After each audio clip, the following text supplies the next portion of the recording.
Back with another episode of the Blue Turf. Although it's been a while since we have been at the world famous soccer dome, maybe I'll just play some background like noise to have that feel like it. Although that probably is kind of stupid now that I say that. This is the Bell with the Kansas City Soccer Journal. Eric Bergrud, how are you, sir? Good. I've got a soccer ball in my office. I could just throw it against the wall and make it sound like that great sound effect. I know I was kind of thinking about that, but then I would be too distracted just catching the ball. All right, lots of things to cover today. It's been a little bit since we've talked, but lots of good things, some not so amazing things, maybe, but lots of podcast good things. The Comets have clinched a playoff spot. Finally, we probably should have done it a little bit earlier, but they clinched a playoff spot with a win in at the ambush. I was gonna say St. Louis-ish, St. Charles, Missouri. You were there. Good performance. What'd you see? Let me take a half a step back and say for all those people who wrote off the Comets and said after that 8-game winless streak that everything is over and let's blow out the dumpster fire, look at where we are now. So things have turned around. They look good against St. Louis. Really comfortable win, 11-5. Everything seemed to click on full cylinders, and the only complaint that Coach Stokic had is giving up 5 goals. So when you score 11, that's a pretty good afternoon. Yeah, and um, they got some time for a lot of players. A lot of players played well. Anybody stand out? Obviously, Lucas Sosa, Mikey Linus. Yeah, no, I'd say Lucas, obviously, and I want to talk a little bit about what has happened since Coach Stokic made some changes, and particularly how that's impacted Lucas Sosa's game. But he was terrific. Mikey Lennis, you talk about somebody who was hungry for goals. I talked to him after the game. He was like 11 games. He was struggling to score, and then rips off a hat trick there. Leo Acosta had a couple. I thought all sides of the ball were terrific. Christian Andreas continues to excel, and they had to get creative because Rion Marquez was serving a 1-game suspension, and so they got a little creative up front. And Zach Rega continues to lead the league in scoring, and so uh, this team is peaking at the time you want to peak, which is right at the end of the regular season with a big game coming up against San Diego. Nice thing with Linus's goals is they were three of the last. They're the last three goals for the Comets, and it just kind of helped put it away. Yeah, and he felt, I think, a sense of both joy and relief. And if you go back to the beginning of the season, we were talking a lot about Lennis and Acosta and the young legs, et cetera. And it's like we're back at the beginning of the season. So the tactics that Coach Stokic wanted to use, the pieces that Coach Stokic wanted to use, they're coming together. Really good time. But if I had to point to something, bad, is the decision that Coach Stokic made.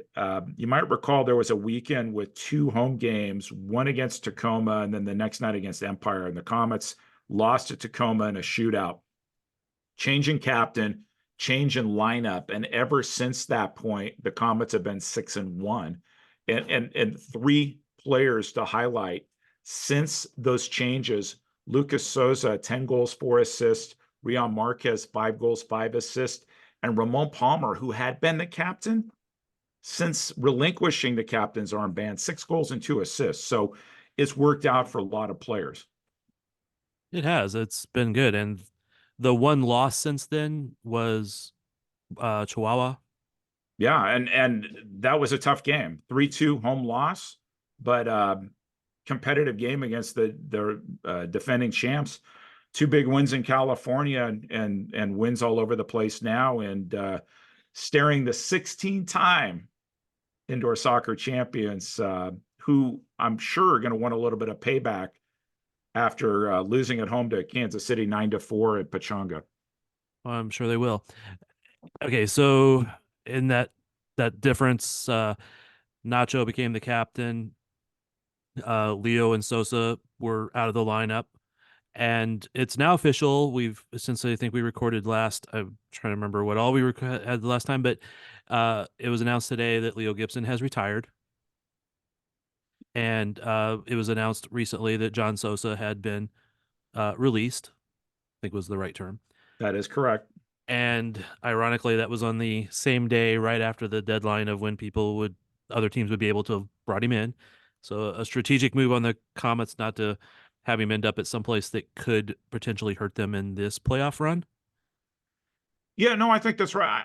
Mean, I think it's safe to say there were teams interested in Sosa. A deal didn't get done, and there's where it is that this is a difficult situation for Kansas City because fans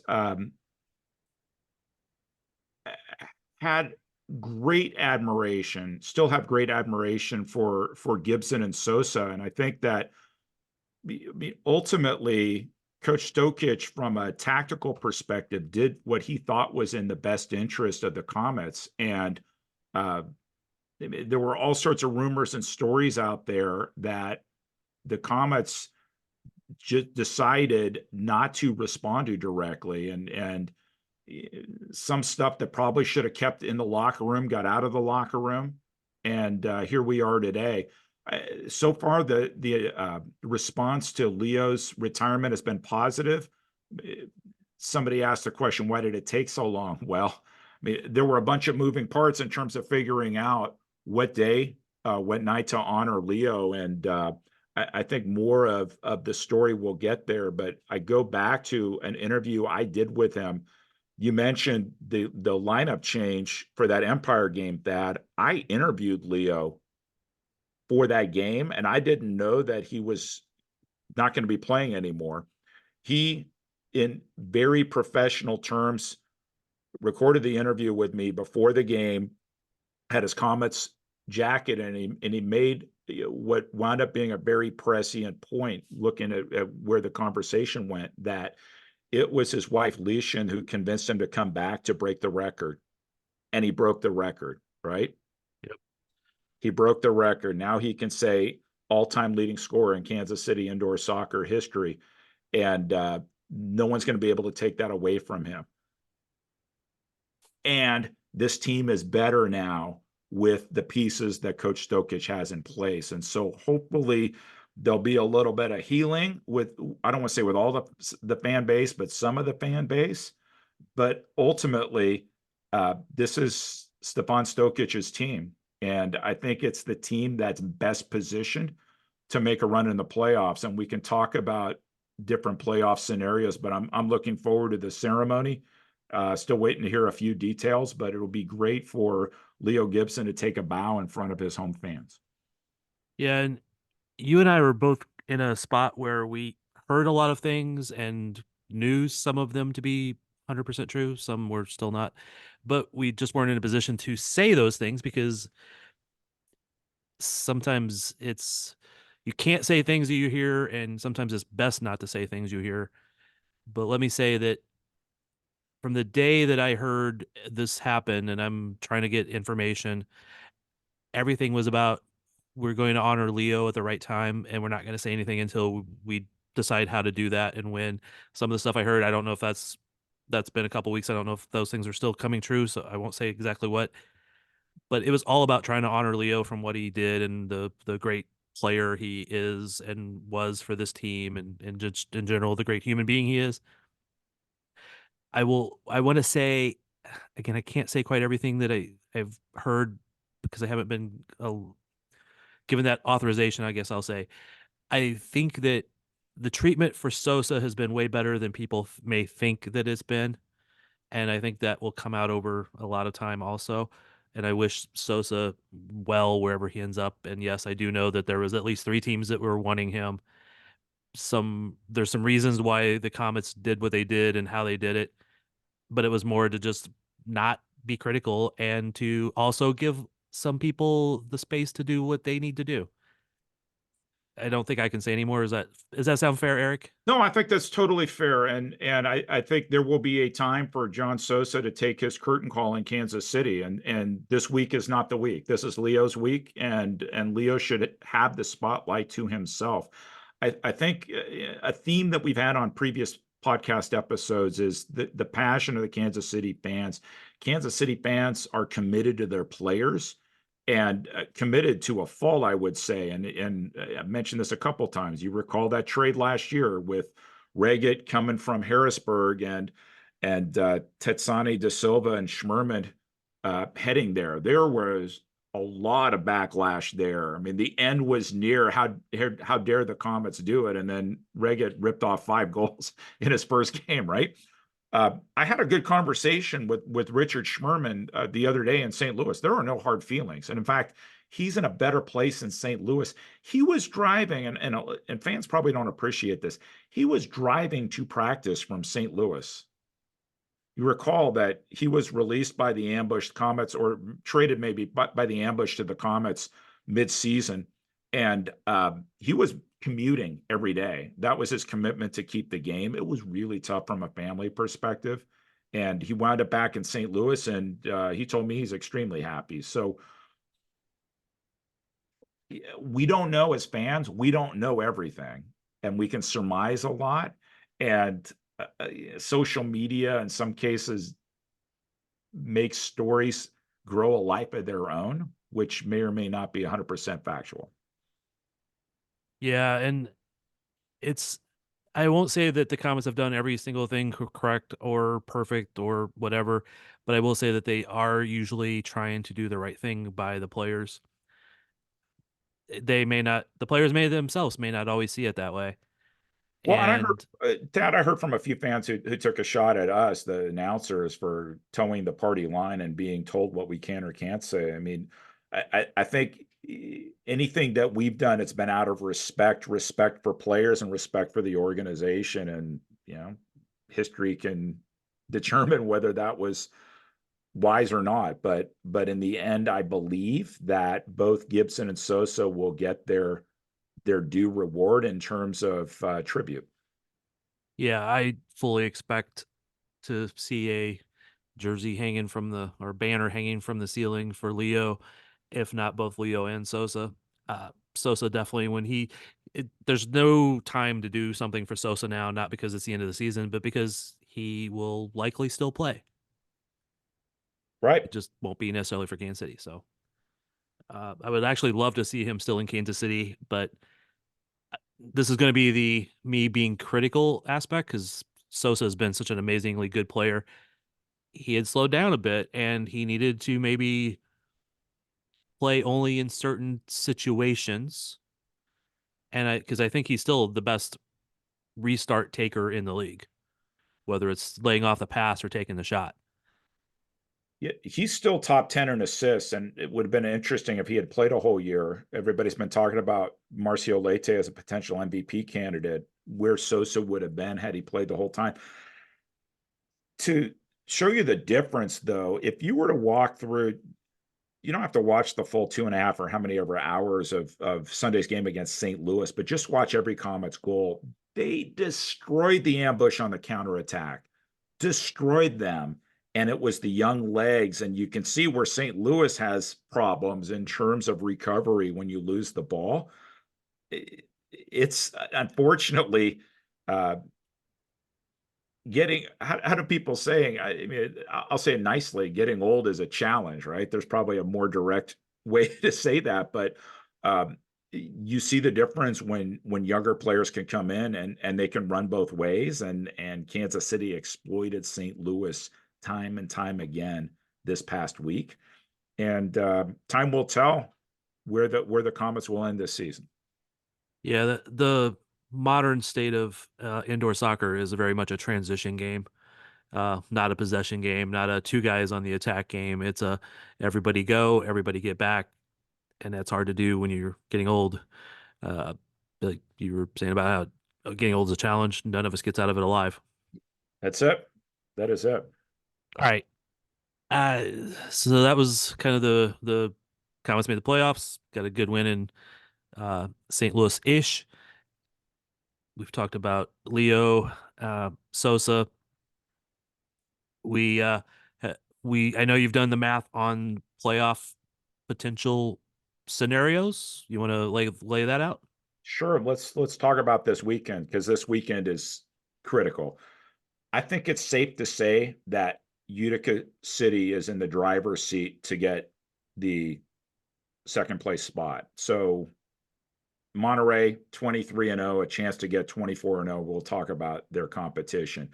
Currently, Milwaukee is in second place with 44 points. On Friday, they host the San Diego Sockers, and then they have to fly to Monterey on Sunday. Monterey is going to be amped up to go undefeated. And so this is going to be a telling weekend for both those teams.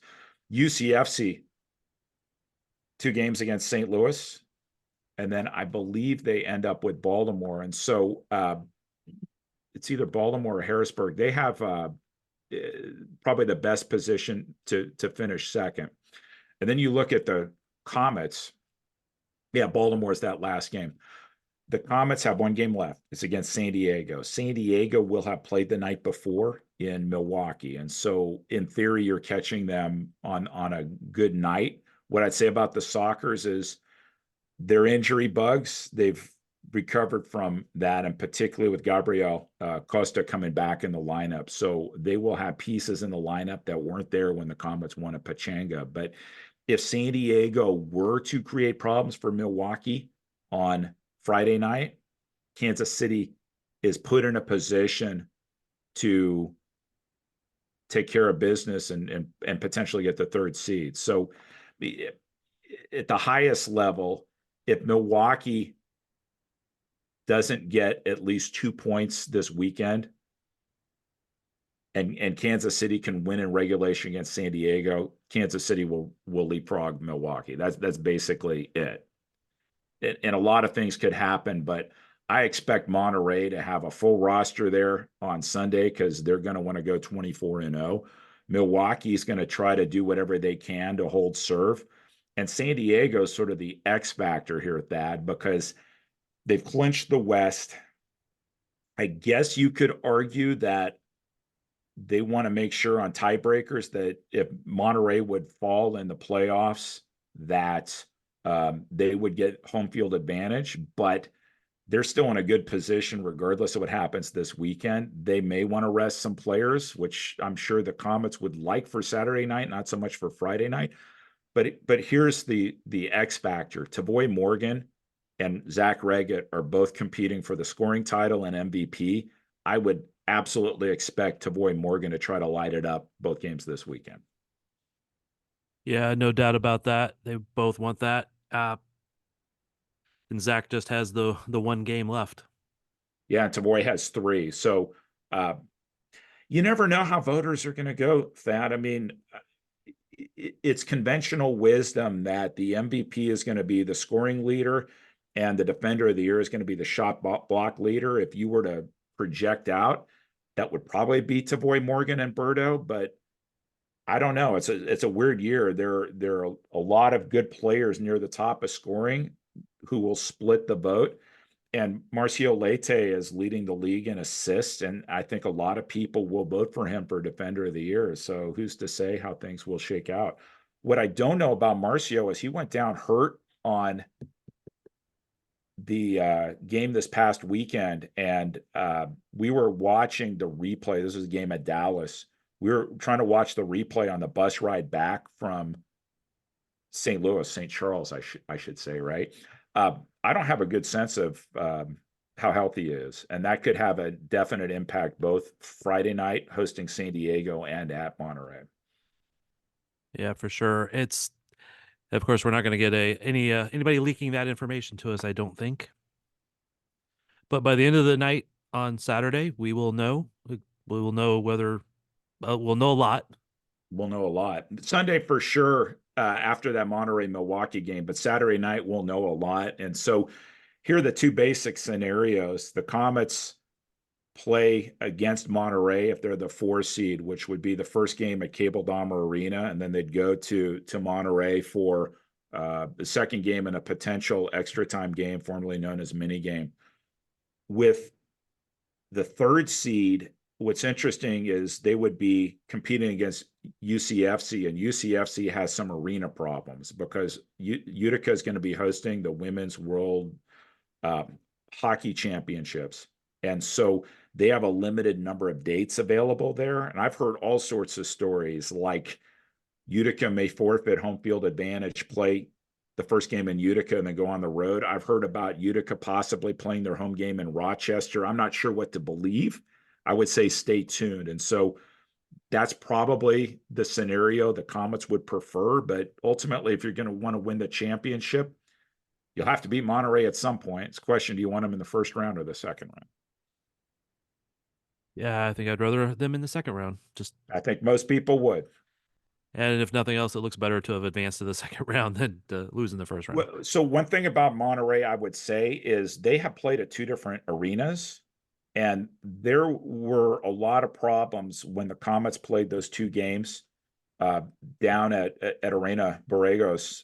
The heat wasn't working, and you could see players shivering on the bench, and there was some problems with fan interaction. So I wouldn't be surprised if there's going to be some scrutiny in terms of where Monterey plays or hosts its playoff games.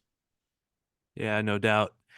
So we will need to record as soon as possible after this weekend to break down what has happened. Uh, Yeah, and then we can talk about all sorts of things, not just the San Diego game, but the regular season as whole. I think we could talk about who do we see as team MVPs. The other thing I will tell you is I was getting some push. So full transparency, I am a voter for postseason awards. I was getting some push on the bus ride back to consider Neto for goalkeeper of the year. And if you look at his stats, he's top three across the board, right? You have some goalkeepers that do better in shots, some do better in goals against average, et cetera. He is consistently there.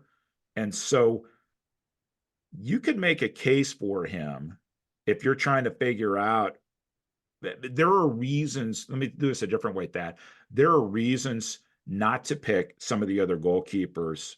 Diego Reynoso, who has been terrific, sub four goals against average, although Chihuahua dropped two in Tacoma. He didn't play the full season. Some people might hold that against him.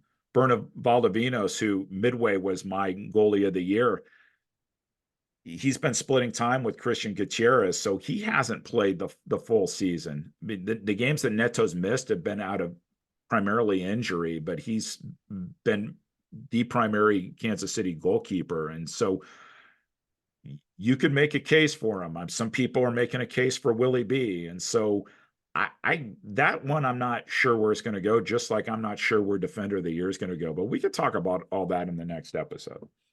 yeah, that's I don't have a vote. Uh, so I think they should consider giving me one.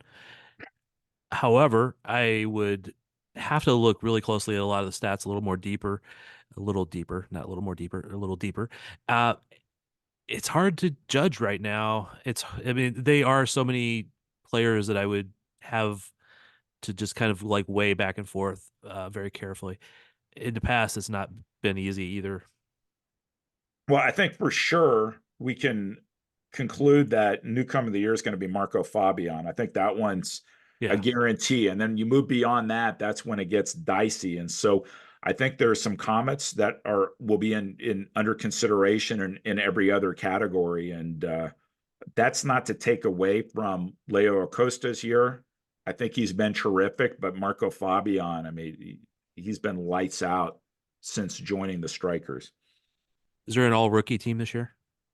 I haven't seen if they're doing an all rookie team. You might recall that it used to be an all rookie team, and Lucas Souza was rookie of the year, but it's pivoted to a newcomer award. Yeah. So it'll be interesting to see what shakes out this year in terms of the teams that they put in place. The Comets were also part of a big winning weekend for all of Kansas City teams. All four, and how many of those were you at? Well, two of them. Yeah, same.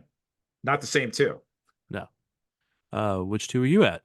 I was at the sporting game and I was at the Comets game. I didn't see Sporting 2, but I watched the current game on TV.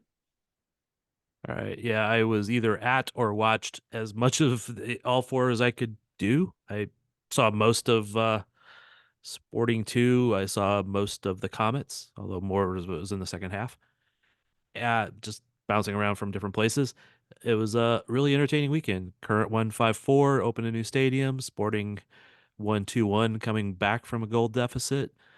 Comets dominated in St. Louis-ish, and SKC2 had a two win coming from behind also. They scored a couple goals late to take the win.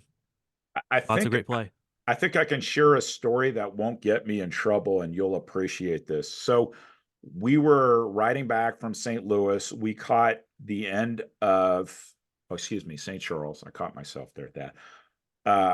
We caught the end of Milwaukee, Dallas. We were watching a little bit of the Monterey game, and then the coaching staff showed the full Comets ambush game so people could catch it. And every time that Mikey Lennis scored, people were like, KC baby, because of his connection with Dragan Andonovsky and Vlatko Andonovsky. So they were giving him a pretty good time of it. There were quite a few Comets players at the current game, and I think that the ties between the two teams are real. Vlatko Andonovsky obviously has coached both teams. Milan Ivanovic, assistant coach for the current, played for the Comets. I was in San Diego, and I know for a fact that the current were at training camp, and all the coaching staff was watching that game on Twitch. And so there are strong ties between those two teams. Oh, you forgot Lucas Rodriguez. I forgot Lucas Rodriguez. Of course, he played for the Comets too. So really strong ties. Yep. Uh, And Jeff it's Hughes did. genuine. Jeff Hughes did PR for the current and former PR for the Comets. There you go. Just keep naming them. Uh, Not sure if there's any more after that, but that's the ones I definitely know. And actually, I ran into some of the Comets players at the current game. Uh, I was walking along. I was trying. It was a very entertaining game. Stadium is very nice and pretty.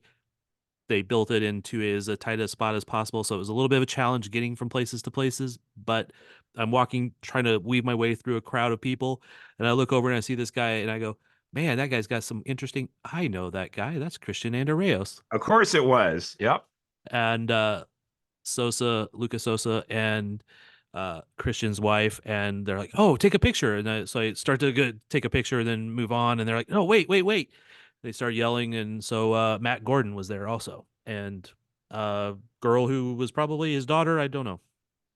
Saw a retired Comets player at the sporting game. So what's great is there's mutual respect across boundaries and across teams, and that's terrific. And once again this weekend, we'll see how Kansas City performs compared to other cities because the Comets and Sporting Kansas City both have night home games. Yeah, Last time Kansas City had obviously a sellout at Children's Mercy Park, but the Comets had a terrific home crowd. They were already expecting a strong home crowd this Saturday. Now that you add the Leo Gibson retirement ceremony on top of it, I think it's going to be loud, loud, loud in Cable Dahmer Arena. yeah, no doubt. It's great that there's a fan base that can cover both of those games at the same time. Fan base at the current and then at Sporting that evening. Sporting crowd seemed a little bit subdued initially for a little while. I think there was a lot of carryover from, tired fans that had already been to one game and maybe were a little hungover already. Uh, Could have been. but I think it was also the game too. San Jose's style. If it had been a run and gun game like that current Portland game, I think the mood in the stadium would have been different. very possible. I do wish we could move the Comets game about an hour earlier so I could catch both games a little easier. I know they don't do things for me though. You got to work on that, Thad. All right. Any last words now that we've covered the Comets, the league, player announcements, and other teams now. Only that in next week's episode, I might be able to announce who's going to be my final guest in the 10 for 10 MASL series. So stay tuned. And there's definitely a Comets connection there. So maybe I'll leak it at next week's episode. All right. Also, when does NPSL teams will be starting up soon? Yeah. So you have WPSL. uh, Sunflower State and the KC Soul will be in the same division this year, which is great. They were in two different divisions last year. And so what you would call a Kansas City derby. And I'm sitting here at Park University where the Soul will start their second season. They're excited to have a hometown rivalry match that they'll be able to host here. So a lot of soccer available, indoor, outdoor. But I think just about literally 12 months a year. In fact, I think it is 12 months a year. You can catch professional or semi-professional or college soccer here in Kansas City. Yeah, that used to be one of the things I would tell people that weren't into soccer, and they would bemoan the fact that their teams weren't playing or their sport wasn't in season or whatever. And there is a meaningful soccer game almost every single day of the year somewhere around the world for you to watch or enjoy or whatever. So, Well, and then you layer on Copa America coming to town. I mean, there's just so much soccer happening in Kansas City. And so, for those of us who remember, let's just call them older times, it's, and in fact, it feels surreal sometimes how fortunate we have in Kansas City with all the options available to us today. yeah, I think now we just need to, add a couple of more indoor teams in the area, you know, Could M2. happen. We'll see. We'll see. All right. Again, thank you for the time, Eric. I appreciate it. It was fun last weekend. Hopefully this weekend will be just as fun. And any last words? Hope to see a big crowd at Cable Dom Arena Saturday night. Looking forward to sending off Leo Gibson. It's going to be a historic evening. I hope everybody takes time to honor Leo the legend and that night. And I think we are out.